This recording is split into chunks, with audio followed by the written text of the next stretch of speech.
Doug Kyed here with Zack Cox after the first round of the 2020 NFL Draft, in essence, draft coverage presented by Cross Insurance. And Patriots fans are not pleased because the Patriots traded out of the first round again. They should all be used to this by now, but the Patriots made a deal with the Los Angeles Chargers, picking up an early second-round pick and an early third-round pick. We've discussed this for months now, so I certainly was not surprised by this move. I think ultimately it was probably the right decision by the Patriots. Yeah, I can see fans maybe being a little bit disappointed by kind of sitting through this 4-hour draft show and not getting to see their team draft anybody. But if you were surprised by this, you honestly just haven't been paying attention for the last 6 months. This was the smart move for the Patriots and the expected move for the Patriots. They were never going to sit there with one pick at 23 and their next pick all the way at 87. That was just too large of a gap. They were going to find some way to trade that. And I don't think any of us were particularly surprised when this was the way that they did it. And I agree with you. This seems like a pretty good value, especially because a lot of the players that we've been talking about for the last couple months as potential Patriots fits in the first round or early second round are still on the board and still available for them. Yeah, for sure. I mean, the guy that I mocked to the Patriots on Thursday, tight end Cole Kmet out of Notre Dame, he's still available. Wisconsin linebacker / edge defender Zack, he's still available. Some of the top offensive linemen like Josh Jones and Ezra Cleveland, they're still available. So the Patriots will probably have, at least one of those guys available at the 37th overall pick. So their feeling was probably, why use the 23rd pick on one of those guys when we can just take them 14 picks later and then pick up that additional third-round pick? We did just talk to Patriots Director of Player Personnel, Nick Caserio, and he didn't really divulge too much information about the Patriots' thought process. There were some questions about Justin Jefferson, the wide receiver out of LSU, just came off the board before the Patriots pick. Did that have anything to do with it? And quite frankly, based on Caserio's response, it sounded like that didn't have a lot of impact.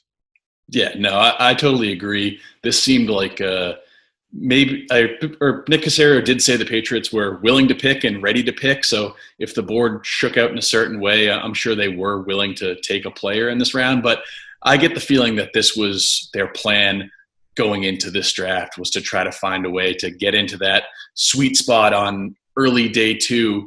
Because, as we mentioned, there are a lot of quality players left and some other ones that are still on the board that the Patriots could target. Every single safety is still on the board. Xavier McKinney is a guy who was a really popular pick to the Patriots at a mock draft pick, rather, at number 23. Jeremy Chin, a guy that you like a lot, I know.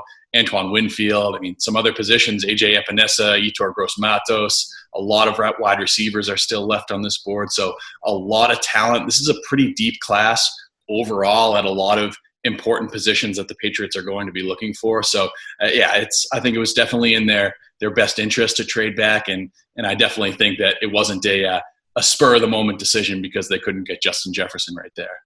Caserio also hinted at some more moves down the line. And one quote that I found interesting from him, maybe it was just misspeaking, but he said, I'm sure we'll pick a player or two or three tomorrow. And they currently have 5 picks on day 2 of the NFL draft, 1 in the second round, 4 in the third round. So just from hearing him speak, it sounds like the Patriots don't intend on using all of those picks. So they might package picks to move up, or they could even package picks or take a pick and trade into the future. I certainly would not be surprised if the Patriots came away with fewer than 5 players tomorrow.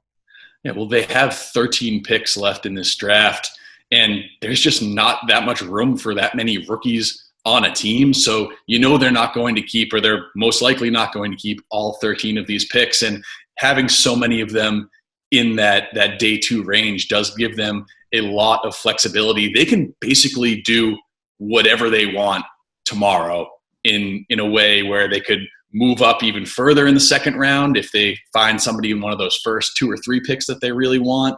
They can move into the later second round by packaging a few of those third-round picks. They can acquire a future pick, which they love to do.